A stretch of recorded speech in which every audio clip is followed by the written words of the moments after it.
to the Free Kick Podcast. My name is Todd, and this season could be coming to an end in a couple weeks with the last game against FC Cincinnati set to be on October 19th for MLS Decision Day.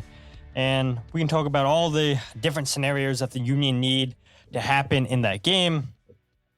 Regardless, the Union need to win, and then we can talk about exactly what the Union need in terms of getting help from other teams. The fact of the matter is the Union's playoff hopes are out of their controls. Now they need other teams to help and carry the weight. And who would have saw this coming, right? This is something that Union fans, and especially newer Union fans that maybe started coming on board around 2022 when the Union made MLS Cup final. Some fans are not used to this. They're not used to seeing the Union struggle to make the playoffs.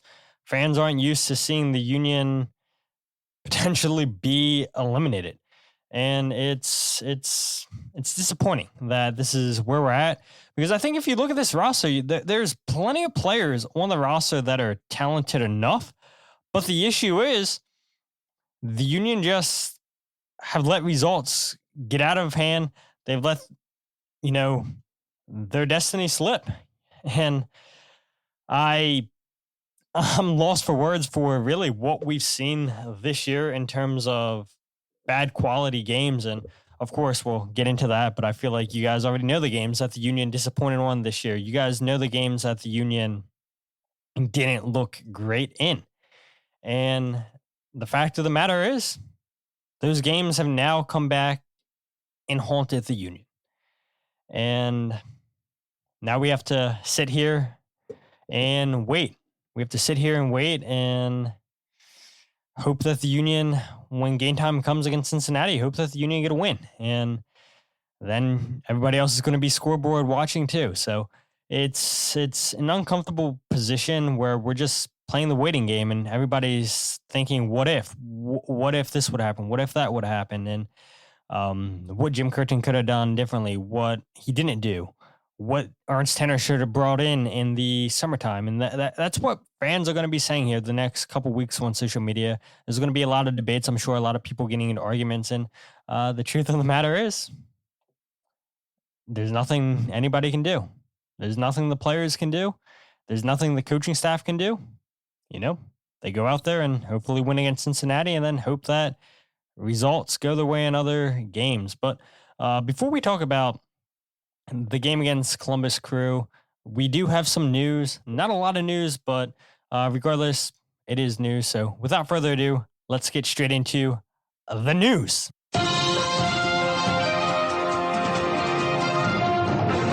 All right, so because it is a international break, the Union do have some players that are going away representing the national team. You have Ty Baribo, he's going away with Israel for their game on October 10th versus France and October 14th against Italy. You have Andre Blake, who has a game on October 10th. And then October 14th, you have Dylan John-Jock with Haiti having a game on October 11th and October 14th. Both of those games are against Aruba. Daniel Gazag with Hungary, October 11th versus the Netherlands, October 14th against Bosnia. And then you have the two U19 representations from the Union in Andrew Rick and David Vasquez against Sweden on October 11th, and then October 15th versus Japan. Neil Pierre is also a part of that group. And we also saw today the Union announced that Frankie Westfield has been called up with the U.S. U20s, and I believe this is his first representation at the youth level with the U.S., and he's had a fantastic season with Union too, and it's a well-deserved call-up to the national team for them to get a better look at Frankie, and hopefully this is the things to come. Hopefully we see Frankie just get more and more call-ups, and hopefully it's the start of a bright future for him in his Union career. go ahead and pull in some comments here on YouTube. As always, we're live on YouTube, guys. Jillian says, hey. Jose says, thanks for the link, bro. LOL, no problem. And we have Kyle chiming in saying, hi, Todd. And then we have Elmer joining in saying, good luck to Philly. I was so hoping they beat Columbus. Union looked good in the first half. And yeah, for sure, we'll get in that game against Columbus here in a little bit, Elmer. But everybody that's joining live on YouTube, thank you guys. And if you guys haven't already, share it on social media. I know us not scheduling the live stream doesn't do anybody any good. So that's why it's important for you guys that are listening, whether it be live or you guys listening to the podcast when it gets released tomorrow, to share the link, let people know, hey, look, we do go live on YouTube. And I love when people participate. So everybody that's here right now, I appreciate you guys. But those are the call-ups for the Union. And the last bit of news I want to talk about is MLS have announced the nominations for the end of the season awards. And if people are unaware how this works, the teams nominate players and coaches for these categories. And the categories this year are the Lyndon Donovan MLS Most Valuable Player Award, the Ziggy Schmidt MLS Coach of the Year Award, MLS Best 11, MLS Goalkeeper of the Year, MLS Defender of the Year, MLS Comeback Player of the Year, MLS Newcomer of the Year, MLS Young Player of the Year, the Audi Goals Drive Progress Impact Award, the MLS Referee of the Year, and then the MLS Assistant Referee. So the categories that the Union are represented in this season are the MLS MVP award. Daniel Gazdag is the Union's lone representation in that award. 17 goals on the season for Daniel Gazdag. The MLS Coach of the Year award. The Union nominated Jim Curtin. And one thing I do want to say, so I saw some people having some slick comments on social media saying, well, who else are they going to nominate? That's their coach. Not every team nominated their coach. Atlanta United didn't nominate their coach. I believe Austin didn't nominate their coach. I'll have to look at the rest of the list. Actually, I'm looking at it right here. I mean, if I go through every single coach that wasn't nominated, we might be here for a while. But not every team nominated their coach, and I don't think that comes to a surprise when you look at the teams that have interim coaches, teams that just fire the manager, like Austin did with Wolf out there. So I think. Fans that are like, oh, why did the Union nominate Jim Curtin? Like, why is he under consideration? Trust me, he's not going to be a finalist. Like, people in the media, the players, the front office staffs, they're not going to vote Jim Curtin in a final three spot. Don't worry about it. Also, voting, it becomes 33% each player, media member, and then front office executives. All the votes count towards 33% of the vote.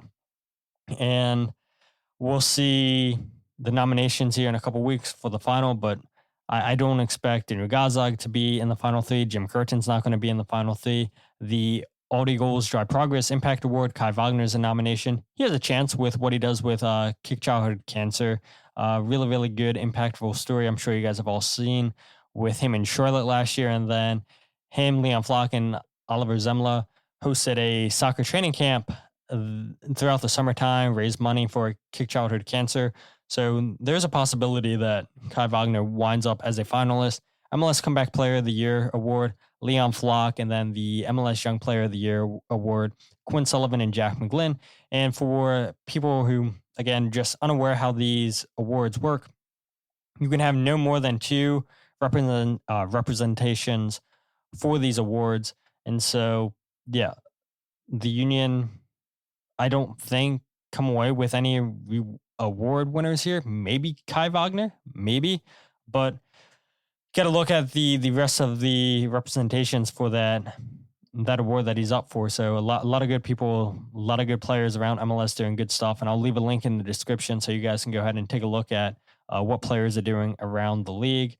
And yeah, I mean, I guess that is a joke. Like I do understand why fans are upset with how the Union have so many nominations, but it's like the Union, weren't going to say, you know what, we're not nominating Quinn Sullivan or Jack McGlynn. Both of them have had terrific seasons for the Union. I don't think either one of those guys are going to be a finalist. Um, MLS Comeback Player of the Award. I think if the Union were a playoff team, a high playoff team, I think Leon Flock may have a shout there. But let's face it, with this team not controlling their playoff destination, their playoff hopes, they're not going to get nods, and they shouldn't. And even if they do make the playoffs, they still shouldn't get nods. The only one I would argue about is Kai Wagner. So that is the list of awards that the Union players and coaching members are up for. We'll see if any of those guys get into the final three. Again, I do not expect that, but you guys are all here for the Columbus versus Philadelphia Union game. And before we get into that game, I did go out to Columbus with Kyle and Jillian Albany. I flew, they drove. Still don't know how they did it. I know they said it's like 6 hours there, 6 hours back, but still, like, for us just to be in the city for not even 24 hours. It's a long drive, but hey, look, we're dedicated. They're dedicated to make the drive, and we always try to provide the best coverage, whether it's Kyle and Jillian, myself, Jose Nunez, who's in the chat. There's so many other great people that are providing Union coverage. And when we got to Columbus, I met up with my friend Tyler Fisher, who, by the way, I'll be on his show tomorrow night, The Massive Report, talking about this game. So if you guys, I guess we'll probably have more of a Columbus Crew perspective in that. If you guys want to hear from the Columbus people, then be sure to check that out. I'll give you guys a link once the episode is live. I'm not sure that they really go live. I have to check into that. But Tyler Fisher does excellent work with Massive Report. And I was talking with him, and he's like, no, this is it. It's just three of us that cover the Columbus Crew. And I was shocked, honestly, where you look at how successful the Crew have been the last couple of years, and they just reach finals. And he said, yeah, this is it. Just three people. People aren't interested in covering the team. And that shocks me. And maybe it shouldn't, because everybody knows that Ohio State is the thing in Columbus. That is, even though they're not professional, it's as close as professional as you can get, just because of how much people bleed for the Buckeyes in Columbus. I mean, we saw so many people in Ohio State gear. We saw it on TVs, the Ohio State game across the street from the North Market. I forget the name of the bar, but yeah, they were watching the Ohio State game. So people, first and foremost, Ohio State is the team in Columbus. And for whatever reason, just people aren't interested in covering the Crew. They get a lot of fans showing up. I mean, the stadium was packed, and the atmosphere. And if you guys want to hear exactly, a step-by-step on how that went, you guys can listen to the latest episode of the One Team We Agree On. I'll leave a link in the show description for that episode as well, in case you guys didn't check that out this morning. But Tyler Fisher, great guy, great friend, and doing excellent work. But I've talked about it here on the podcast in the past, where I've been to different away games, and so many teams don't have as many people as we do here in Philadelphia covering the team. We look at, there's always something for everybody, whether it be podcasts, whether it be different people writing. You have people that do live shows. I mean, there's so much content out there for you guys. And of course, you have your local writers. But I think at times we forget how spoiled we are as Philadelphia Union fans, and people in the media just, like I said, when I go to away games and I see that there's not a lot of people covering last year, Colorado Rapids, Kyle Albany and myself, we went into the press box for that game, and he can vouch for me. There wasn't a ton of coverage for Colorado. Now, granted, they were having a terrible season, but yeah, it's a shame that it's difficult for some of these markets to get the representation that these clubs deserve. And again, we have so many people covering the Union, and we're really, really spoiled here. And I hope you guys realize just how spoiled we are. Kyle chimes in, says Tyler is a good dude. Elmer chimes in and says Ty Fisher was laughing at Miami's chances to beat Columbus the night before the match on battered Herons, LOL. And yeah, we know how that game went, right? Miami come up and win the game. They win the Supporter Shield on the night, which was pretty much the nail in the coffin for Columbus to progress further than second place. And so, yeah, you could have made the argument they don't really have too much to play for the rest of the season. They have second place locked up because they have such a lead on Cincinnati at 60 points. They still have 2 games left. Cincinnati's on 56 points. The best they can do is 59 points. So even if Columbus loses the last 2 games, they're not losing that second seed.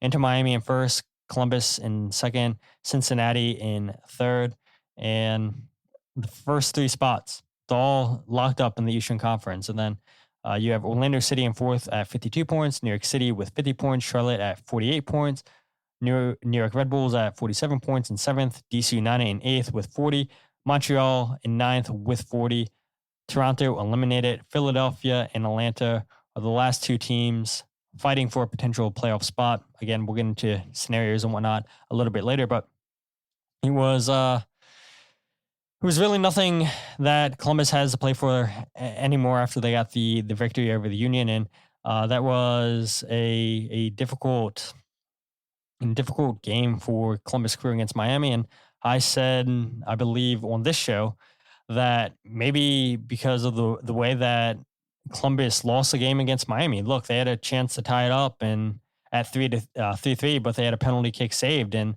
they couldn't do it. And I said, okay, maybe they come out a little salty and maybe the Union can take advantage of that. And that's not what happened at all. I mean, we see Columbus score a goal within the first 4 minutes with Cucho Hernandez. Elmer says, who has to lose for the Union to make it? And so the Union, we'll get into the scenarios later on, but just because you're asking now, I'll go over it. The Union need either a DC United or a Montreal loss.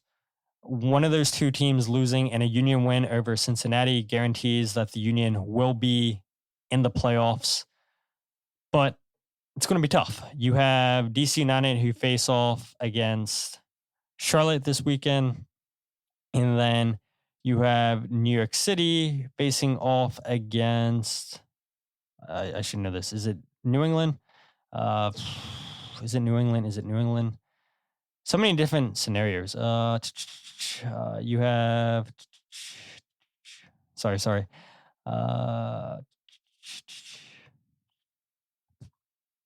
Why? And I wrote this down too, and I have so many notes written down. I cannot find everything. So, like I said, yeah, you need a DC United loss to Charlotte, and then you need a CF Montreal loss to New York City. Sorry. So, yeah, either a loss by DC United or Montreal. And Jim Curtin joked after the game and said, this is the one and only time that we'll be fans of New York City for this game. So, yeah, we'll get into the scenarios a little bit later. I don't know how long you're going to be on the live stream for, Elmer. So, yeah, I'll answer your question right away. But, yeah, Columbus, beautiful stadium. People ask me all the time. That was my 9th MLS stadium that I've been to. And I don't know. It's really, really tough for me to choose between New York Red Bulls or Columbus. I think New York Red Bulls has the edge for me just because of where their press box is located. It's in the seats with the fans, but apparently that's going away. And so I don't know, maybe that changes how I view Red Bull Arena, depending on where they put the press box. And Columbus's press box, because they only have 3 people, they made it very, very small, and you're shoulder to shoulder with people in the press box. And they turned the other half of the press box into a suite because, of course, they do. Coming off of that win against LAFC in MLS Cup last year, you have a demand for season tickets. I believe they said before the game that season tickets were sold out for 2025 for crew members. And so, if you have season tickets sold out, of course, there's going to be a demand for suites. And yeah, they turn the second half of the press box into suites, and everything's so tight in there. You're shoulder to shoulder, which is fine. Like, I can accept that when you only have 3 people showing up week in, week out. So no complaints there what Colorado did, get that money. It makes sense. Why have all this space if you're not going to use it? So capitalize on the space that you have and make the money. But Tyler Fisher, excellent person, great guest on Battered Herons and on their Battered MLS fan show. Have enjoyed being on the show a couple times with him. And like I said, I'll be on his show tomorrow night talking about the Columbus Crew versus Philadelphia Union match. And I'm sure we'll have more of a Columbus flavor compared to the Union. But about this game. So I asked Jim Curtin, and we'll get into a whole bunch of topics tonight, a whole bunch of sound bites. I asked Jim Curtin, what was the mood like in the locker room after the Union's loss to Columbus? Jim Curtin's a coach that doesn't talk to the players, whether it be a win, loss, or draw after games. And so, I was a little bit curious, what that feeling's like, where the Union coming into this game, they still controlled their destiny. Before the match, we saw Inter Miami do the Union a huge favor, beating Toronto. And we're like, okay, well, the Union cannot get eliminated tonight if they lose against Columbus. But if they win tonight and some results go their way, they could potentially clinch a playoff spot, and the Cincinnati game doesn't matter. Well, it didn't matter in the end because the Union lose to Columbus Crew 3-2. And so, like I said, I asked Jim Curtin what the mood in the locker room was like, and this is what Jim Curtin had to say. Yeah, obviously they're disappointed, right? Because we let the control kind of slip out of our hands here. But they play hard. They fight for everything. It's a great group of guys. They're going to fight till the final whistle against Cincinnati. We'll find a way to get a result there and get a win. And then stranger things have happened. We can we'll become fans for once of New York City to help us against Montreal. And maybe Charlotte can do us a favor against DC. It's not what you want to be relying on right now at this point of the year for sure. But I can tell you guys, the guys in the locker room are obviously hurt. But we have to pick ourselves up, bounce back, and they always give maximum effort. Sometimes, though, against the quality of a team like Columbus, effort isn't enough. You need a little bit more. Yeah, the Union gave maximum effort, but at the end of the day, it wasn't good enough. And like Jim Curtin, the first thing I want to focus on right there, he says, but I can tell you guys, the guys in the locker room are obviously hurt, but we have to pick ourselves up, bounce back, and always give maximum effort. Sometimes, though, against the quality of a team like Columbus, effort isn't enough. You need a bit more. And so I know on the live feed, I accidentally ended the last bit of that quote for you guys. If you guys go back and listen to the show, once I release it to Spotify and Apple, I'll have the full thing there. My apologies for ending the quote a little bit short there. But I kind of took that as Jim Curtin taking a shot at ownership. And I don't know how you guys felt. That's what it felt like to me when he says, sometimes, though, against the quality of a team like Columbus, effort isn't enough. You need a little bit more. Well, what do you need a little bit more of? Better players. And who hurt the Union once again? Cucho and Diego Rossi. And this is what pisses me off, guys. This is what pisses me off. There is no reason why a small market like Columbus should be outspending the Union. And I get it. The Haslams are much richer than Jay Sugarman.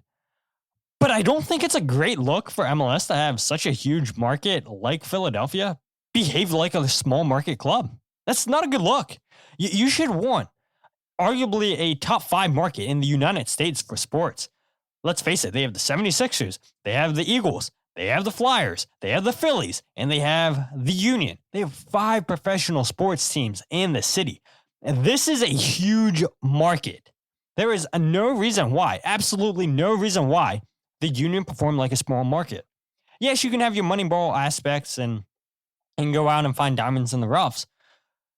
But you mean to tell me you can't pony up $5-6 million to bring in a Diego Rossi, who clearly made a difference in this game? You go back and watch the second goal that Columbus scored. That's been typical of the type of goals that the Union have conceded this season. And it's people getting caught flat-footed. Kai Wagner doesn't follow Farsi. Players not being on the same page. This isn't like this was a one-time thing. This has happened multiple times this season. Multiple times this season. And I jinxed it in the press box. I said to Jillian Albany, I said, the Union have kept Diego Rossi pretty quiet this game. And as soon as I say that, what happens? He finds space. He gets by Jack Elliott, sees his shot blocked by Andre Blake. Union can't clear the ball. And then Farsi is able to put the rebound home. But good players, big-time players, all they need is one chance, one moment, and they make a difference. We saw it with Diego Rossi on Saturday night. We saw it during League's Cup, where I said the same thing. Jack Elliott was having a good game. They were keeping him quiet. All you do is get him one chance, and he is going to make you hurt. Same with Cucho Hernandez. 2 goals on the night, both off of set pieces. The Union do not concede set piece goals, but special players score special goals. And for whatever reason, the Union don't want to spend money. They don't want to spend $5-6 million. And I know we had an episode a couple months ago, whatever, after the Union's town hall, going over comments by Richard Leverich and Jay Sugarman saying, look, if Ernst Tanner, if Jim Curtin come to us, say we'll spend money and we want money spent, we'll spend the money. We have no issues doing that. That's what the ownership said. This window, this winter transfer window is huge. Put your money where your mouth is. Okay, they're going to ask you for money. You said it publicly. And you see, look how Columbus is built. This is exactly what the Philadelphia Union should be. They should be like Columbus. But no, you have Philadelphia Union acting like a smaller market than Columbus Crew. What is going on? You spend money on star players in Diego Rossi and Cucho Hernandez. And then how do you build the rest of your roster? By mid-level TAM players. You build it by academy players. You build it by the draft. You build it by second team players. And you mean to tell me that the Union don't want to go ahead and spend $5-6 million? Look at Julian Kranze. Inter Miami spent $6 million for him, and we all know how fantastic Julian was. And I've said it before on the podcast, and I'll say it again. Julian Kranze, there are more Julian Kranzes out there. But do you really have faith that the Union can find another Kranze spending the type of money that it takes to get a Kranze?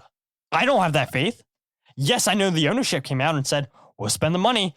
All they have to do is ask. I guarantee you Ernst Tanner, Jim Curtin are going to ask. They have probably already asked and said, look, this is what we need to be successful. We do not want to have another season like we're currently in right now going forward. To be successful, we need a Diego Rossi. We need a Cucho Hernandez. We need $5-6 million to spend on a player they're not going to disrupt the locker room. You mean to tell me Diego Rossi, Cucho Hernandez are disrupting the locker room in Columbus? Absolutely not.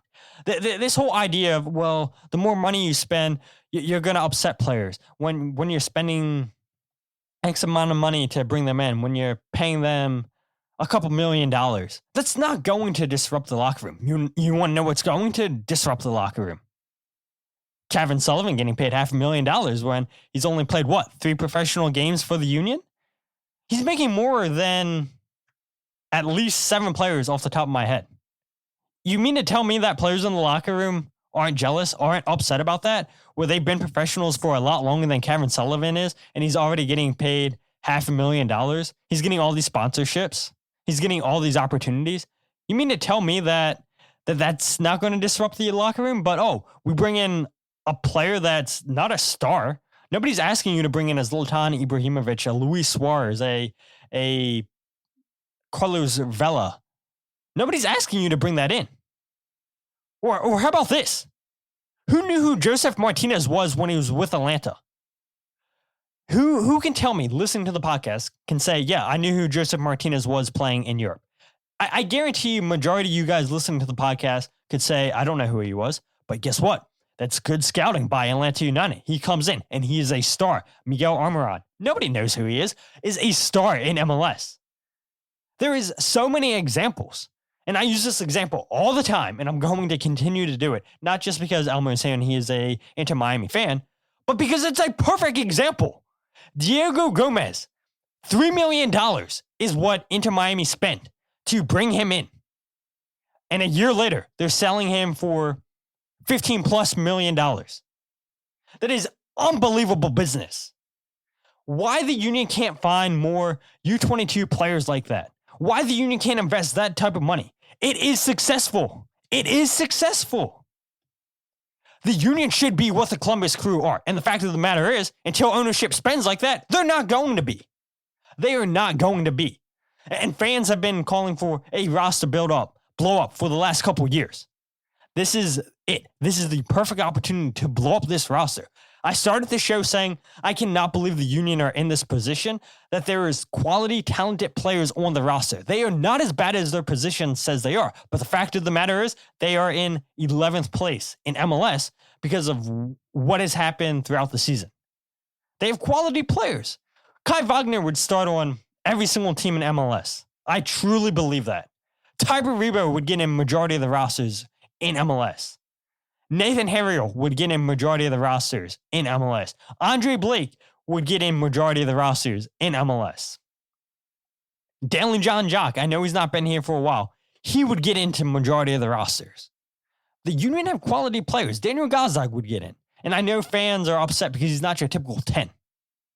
But the fact of the matter is the Union have talented players. Quinn Sullivan having a fantastic season. Jack McGlynn having a fantastic season. Nathan Harriel has had a great season for the Union. But as a team, as a collective, they've not been good. And we'll get into that later. Trust me, we'll get into that later. And with the way that I'm feeling right now, with me running hot, this episode will probably go over an hour long. And I'm sure a lot of you guys are probably feeling the same way that I'm feeling. There's a couple comments here by Elmer. He says that the Union has rep for doing more with less. Who controls the market transfer buying? Yes, the Union do more with less, but as we've seen this year, it's not been the case. More and more teams are spending in MLS, and they're getting better. And I'll use your Inter Miami as an example. Look at that crazy run that Miami won on without Messi.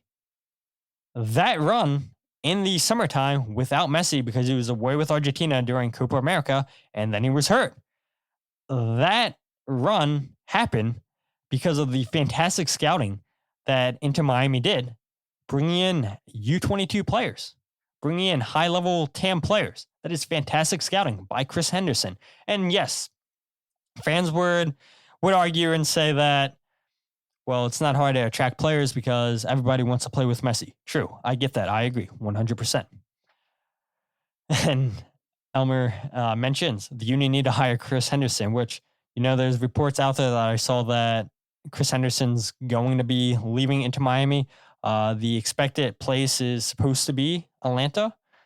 And I think that would work out very, very well for Atlanta United if he did indeed go to Atlanta, which I wouldn't be shocked by.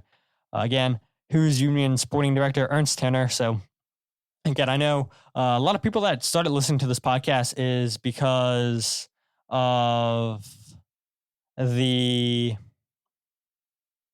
shows that I've been on with Chris and Danny from Battered Herons. I appreciate the Inter Miami fans that listen to the show because of those guys for my appearances, multiple shows with them. But the Union have a good sporting director in Ernst Tenner. He really does. I would say if you look at all the buys that he has, he's probably hit on 95% of his transfers. He comes from the Red Bull system. He's been at a couple of clubs in Germany with Hoffenheim. He's been with Salzburg. And anytime you bring in somebody from the Red Bull system, for me, I think the Red Bulls have one of the best scouting departments in the whole world. And so I think, no, Ernst Tenner is not to blame. But if you give him more money to spend, he's going to get you higher quality players. Into Miami, they had 3 homegrowns. Yeah, look, I mean, homegrowns do make a difference. And yes, the Union are always going to be a team that is developing in homegrown, signing homegrowns, giving homegrown players chances with the first team. But at the end of the day, that can't be all that you do. And again, Columbus Crew, that's exactly who the Union should be. But with Jay Sugarman, that's not going to happen. It's not going to happen. And look, he says, he says, if they ask for the money, I'll give them the money. We'll see if that happens this winter. We hope, right? People in the media, I think, are hoping to see that. People in the media have been calling for this team to be blown up the last couple of years. And these games have been difficult to watch the last couple of weeks, last couple months. And the league continues to get better and better. More and more young, promising attackers keep joining the league, and the Union get left from behind. And so, yes, you can invest in those U22 players, these DP players that we're seeing brought in all over the league, and still invest in the academy. I think both work. But to say it's one or the other, no. That's not how this is going to work in my opinion. You know, Columbus have proved otherwise. They've proved that you can be successful where you bring in a striker, you bring in a number 10 for multi-million dollars, and they make a difference. They've made a difference in all 3 games against the Union this season. Again, we talked about it. The Union need either a DC United loss to Charlotte or a CF Montreal loss to New York City.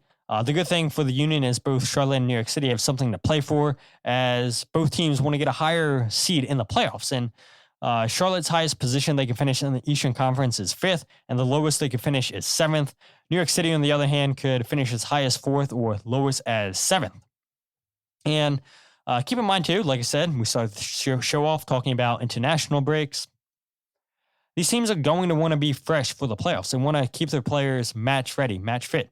And so I don't expect any teams to rotate their squads, because, you know, they're already going to have essentially 2 weeks off before the final games of the season. So I expect every single team, when the MLS decision day comes on October 19th, I expect every single team to play their strongest squad as possible.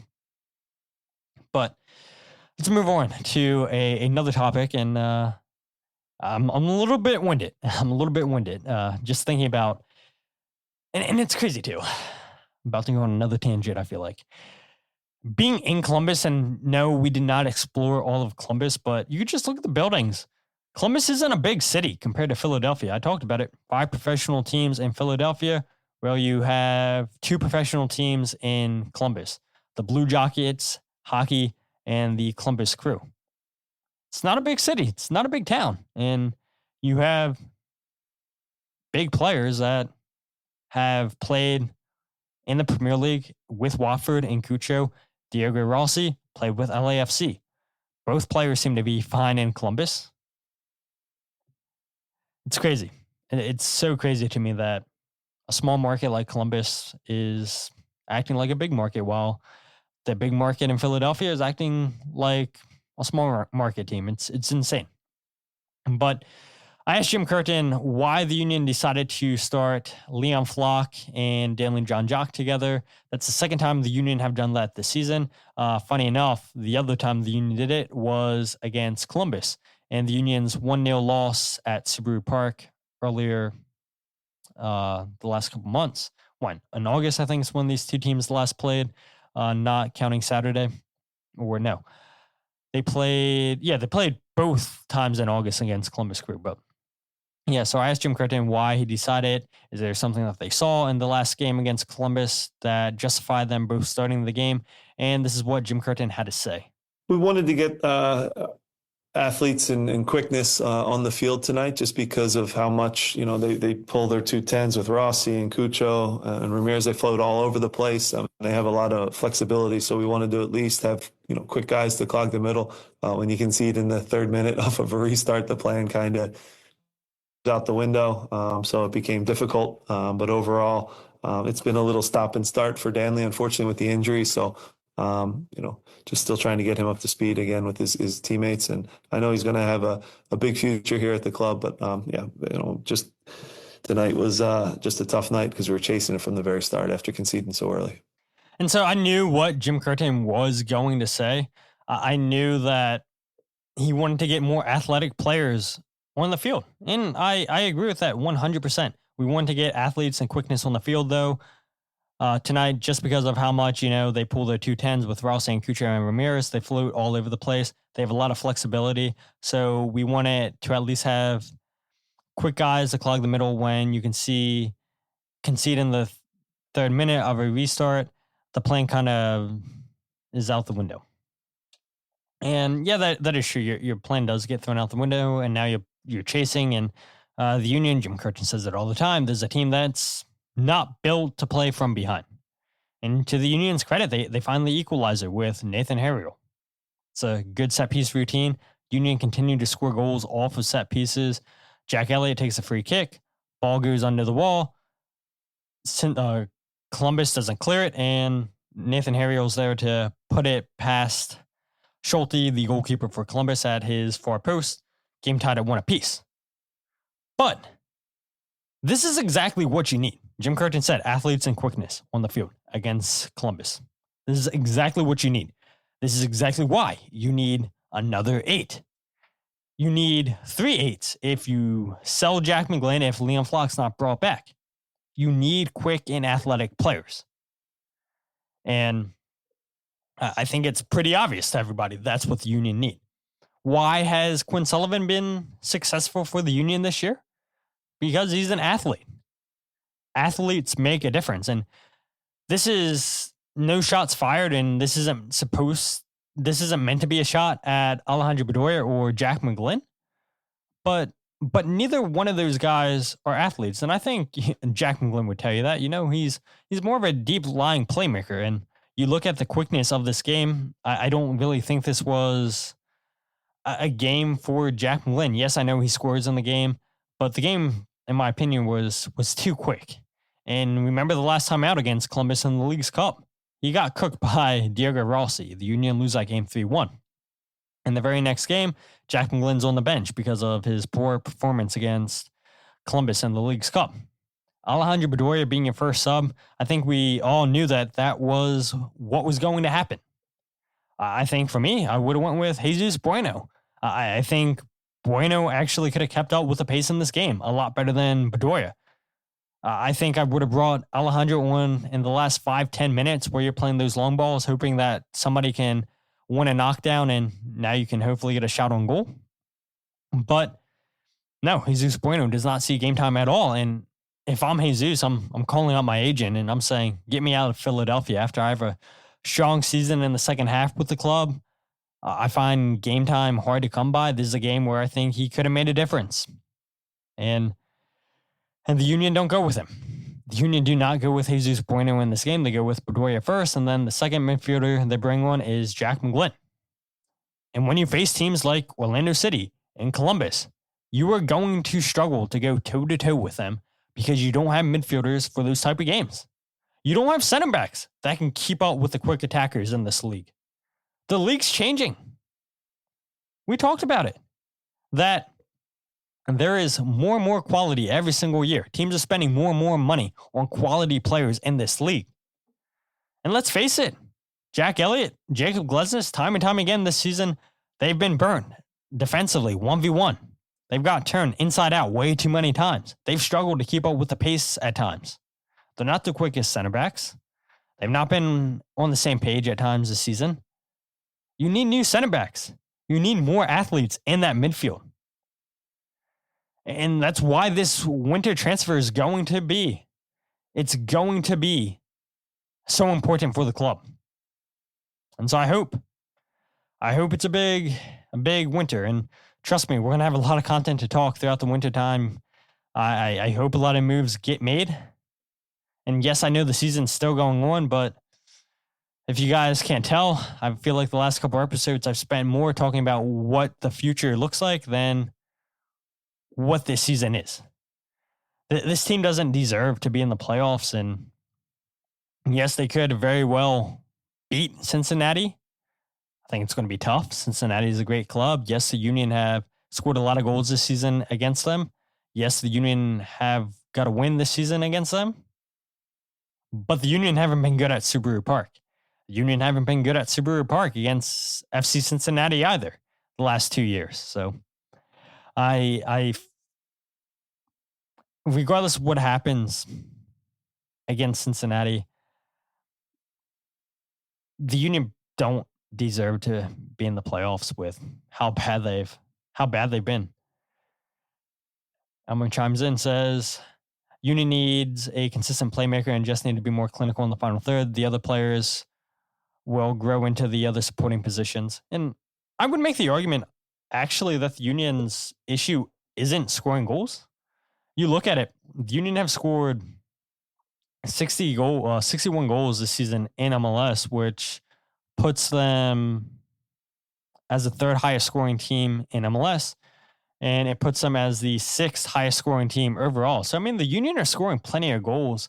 Yes, Union fans have complained and said they need a better playmaker than Daniel Gazdag.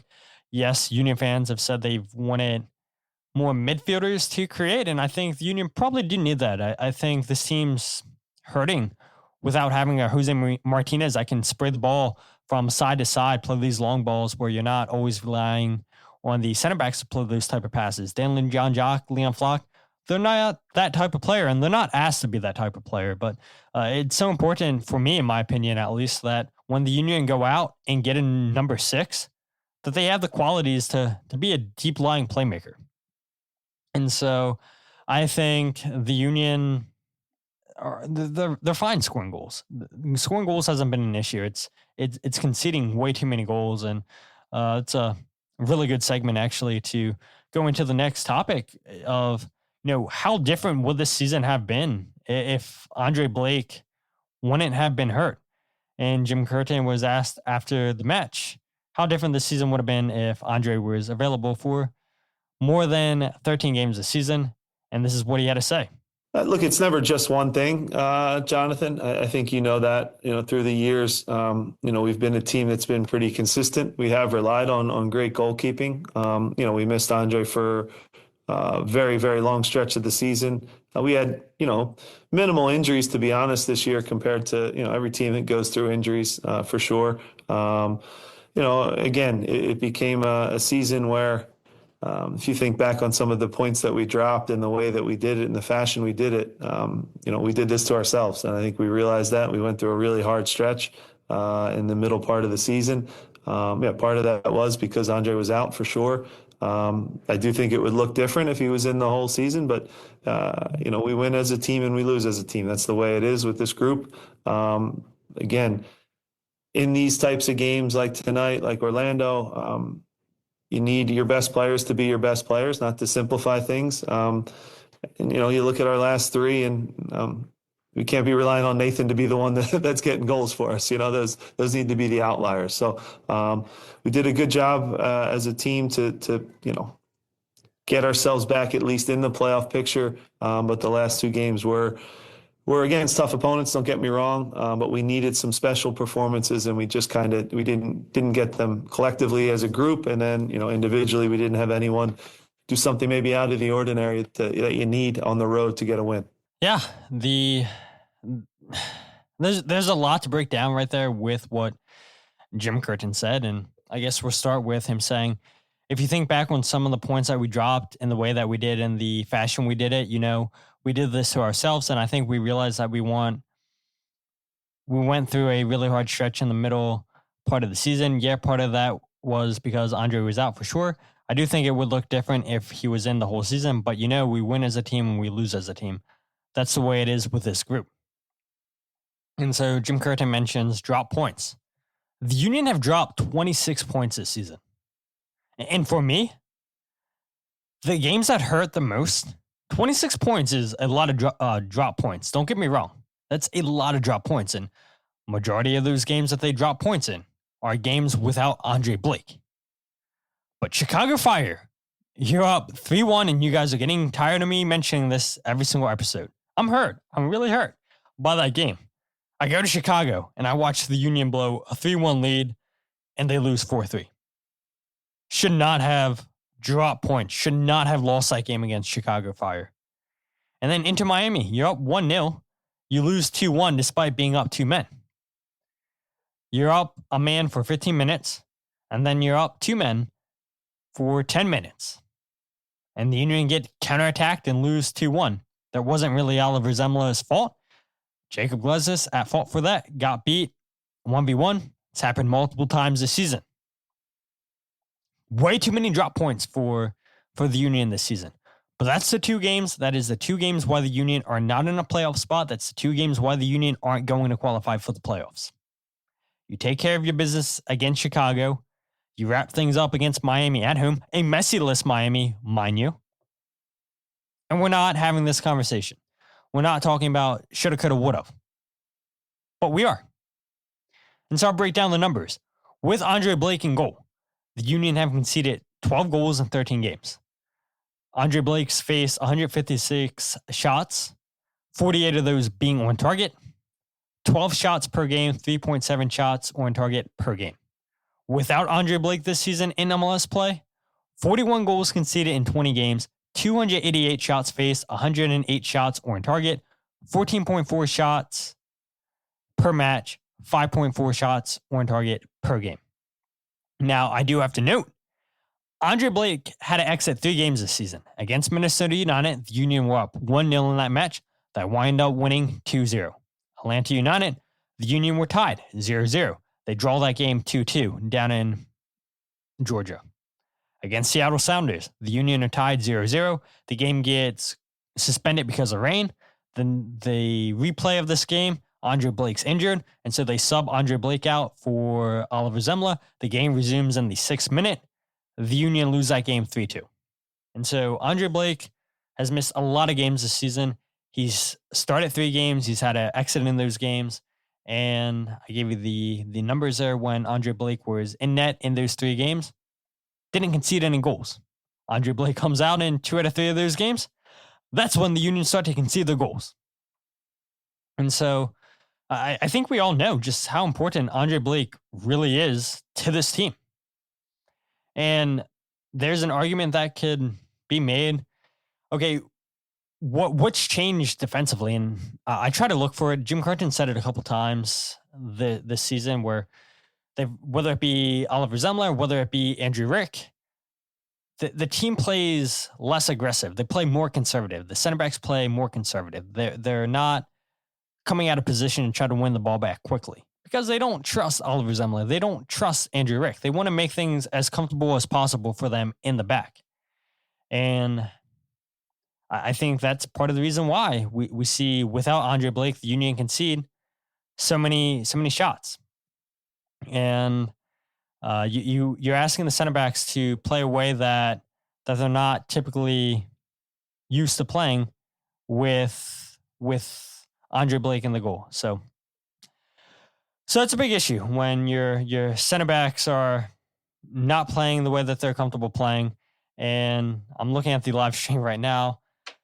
Typical Riverside just showing a lag on, for whatever reason. You guys can hear me fine, it sounds like, but I'm definitely not moving regularly on your guys' screen. Not sure what's going on. Other than that, just being typical Riverside. So my apologies for that, you guys. But if you guys have been watching every single live stream, you guys would know that this is typical from a really, really, really bad company. But you go ahead and look how now I'm pissed about Riverside again. I'm pissed about the Union. I'm pissed about Riverside. God, dude. We're going to go on another rant. We're going to do it. Second part that Jim Curtin said there on that soundbite you guys just heard. You need your best players to be your best players, not to simplify things. And you look at our last 3 and can't be relying on Nathan to be the one that's getting goals for us. Those need to be the outliers. So Nathan Haverhill scored 2 goals in the last 3 games for the Philadelphia Union. And you also look and you see it's 3 straight games now that the Union's front 3 hasn't scored in. I've said it before and I'll continue to see it, that the team will only go as far as the front 3 takes them. And it's really the comments. Kyle says rant. And then Jose says, you look great in slow motion, bro. Yeah, I mean, it's so weird. It is so weird. I'm watching it on my phone where I'm clearly going so slow motion. And then on my screen, it looks completely fine. I mean, it's so funny. I mean, you guys can hear me. You guys can hear me normal. Kyle saying blunder of the week because of Riverside's crappy service. Yeah, that's blunder of the week. They're always get blunder of the week. So, Kyle, Riverside saved you from getting blunder of the week. So, you're very, very fortunate that I decided to pay money up front for a whole year to a crappy company that always makes excuses why it's not their fault. It's always my fault. Yeah. Okay. Look at all the other shows that I join. I have no internet issues. I have no audio issues. Pay for top of the line internet. You're so bad. You're so bad, Riverside. And look, I'm getting clown. I'm just getting clown on YouTube here.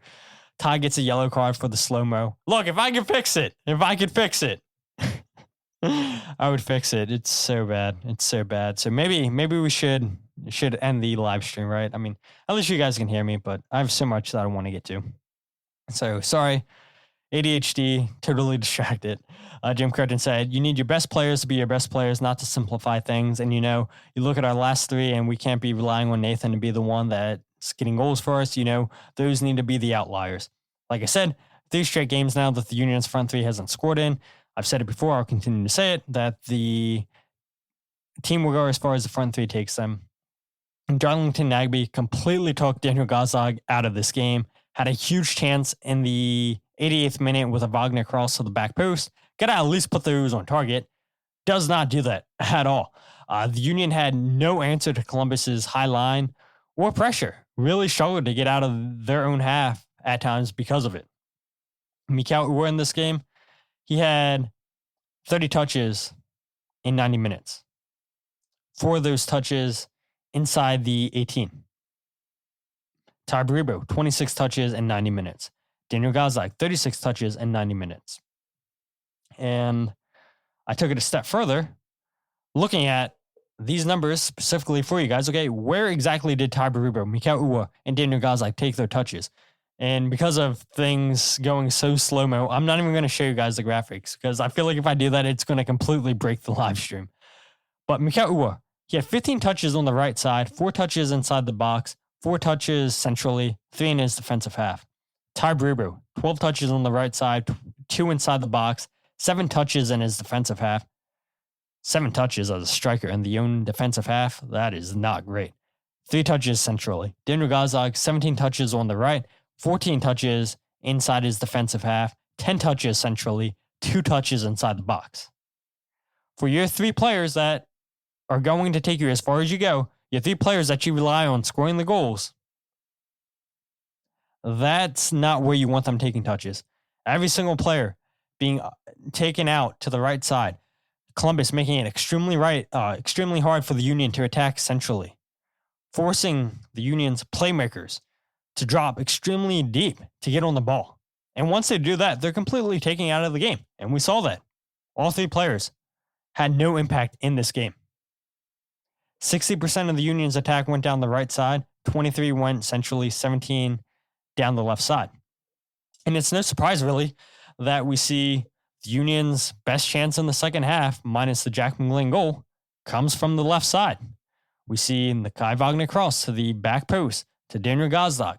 How did the Union score the first goal? It's they're attacking down the left-hand side with Daniel Gazdag. He gets fouled. It's a free kick on the left side of the 18-yard box for the Union, and then the goal comes in from the right-hand side.